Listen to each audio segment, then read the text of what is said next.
আমরা পিরোজপুরের ভাসমান পেয়ারা বাগানের পার্কের ভিতর থেকে হেঁটে যাচ্ছি। আপনারা সাইড গুলো দেখবেন, এখান থেকে একটা ছোট ব্রিজ, মানে কাঠের ব্রিজ, কাঠ দিয়ে তৈরি, এটার মধ্যে হেঁটে হেঁটে যাচ্ছি। পাশে যে বিভিন্ন পেয়ারা গাছ আছে, অনেক গাছ আছে, তারপরে নদী নালা আছে, চমৎকার। এর উপরে এই প্রাকৃতিক দৃশ্য এত সুন্দর চমৎকার, আমাদের মনে হয় না যে পিরোজপুর ছাড়া অন্য কোথাও আছে। একটা বাগানের মধ্যে বিভিন্ন গাছ, সৌন্দর্য, মানে আনন্দ ফুর্তি, মানুষের হইচই চেঁচামেচি, পাখির কলরব, আকাশের নীলিমা সীমানা দেখে আমাদের মানে দোতলায় উঠে তারপর নিচ থেকে নেমে পেয়ারা খেয়ে মানে অসাধারণ, মানে আমাদের মানে বলেই বোঝাতে পারবো না। আমি একবার অভিভূত, সারপ্রাইজ আফটার কামিং হিয়ার। আসলে আই এম রিয়েলি এক্সপ্রেস।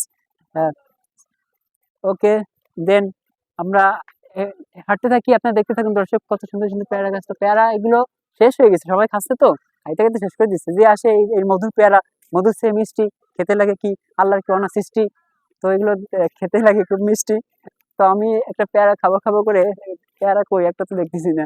তো দেখি সামনে, তো এখানে সব পেয়ারা হচ্ছে কি, দর্শকগুলো মানুষ এসে অনেক দূর দূরত্ব থেকে, তো সারা বাংলাদেশে টোটাল এমনকি ফরেনার্সও আসে। আমি কয়েকটা ফরেনার্সদেরও দেখেছি এখানে আসতে, তারা